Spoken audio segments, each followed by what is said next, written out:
ပီဇာလုပ်နေလေးလာပါပြီအရန်လွယ်တယ်နော်လုံးဝမခက်ဘူးအိမ်မှာကိုပါကိုလှုပ်စားမယ်ဆိုလဲလုပ်လို့ရတယ်ပီဇာတို့ဖုံးမဲ့ပန်းနဲ့ပြစ်ထည့်လိုက်ပြီမင်္ဂလာပါ Hello Fury မန္တလေးမြို့ကပါမွေးနေ့ကိတ်နဲ့ပီဇာလေးတွေရပါတယ်ပီဇာကလှုပ်စားရတာမခက်ဘူးဒါပေမဲ့တိုလီမိုလီလေးတွေကတော့လှုပ်ချုပ်ပါတယ်တေးသေးလေးတွေပေါ့နော် sauce ပီဇာ sauce ချက်ရတယ်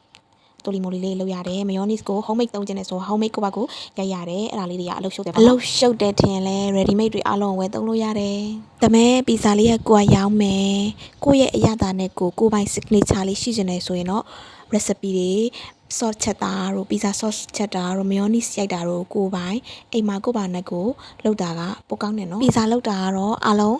လောက်တဲ့ pizza တို့မှာ pizza sauce ထဲ mayonnaise ထဲ cheese ထဲကိုစားချင်တဲ့ topping တွေထည့်ပြီးဖုတ်လိုက်တာပဲလीနော်လူတိုင်းလောက်တဲ့ဒါမျိုးပဲလောက်လိုက်တာပဲအဲ့ဒီမှာကိုကသူများနဲ့မတူတဲ့အရာထူးခြားတဲ့အရာပိုကောင်းတဲ့အရာပေးခြင်းနဲ့ဆိုရင်ကိုလက်ရာနဲ့ကိုပါနဲ့ကိုတီထွင်စမ်းတစ်ပြီးတော့လောက်ရတဲ့အရာကိုယ့် signature လေးတွေကထူးခြားသွားတာပေါ့နော်နောက်ပြီးတော့ pizza မှာလေ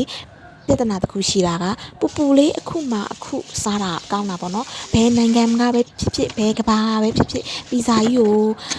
အဝေးကိုတဲသွားပြီးဆိုရင်တော့ပီဇာတွေကမာသွားတာပဲ cheese တွေကမာသွားတာပဲเนาะဒါကြောင့်မို့လို့ပီဇာကြီးကမကောင်းဘူးအဆိုင်က cheese တွေကမာသွားတယ်ဘာဖြစ်တယ်ညာဖြစ်တယ် complain တွေကလေဘာဖြစ်လို့လဲဆိုတော့စားဆိုတာကိုယ်တော့စားမှကောင်းတာမို့ပါ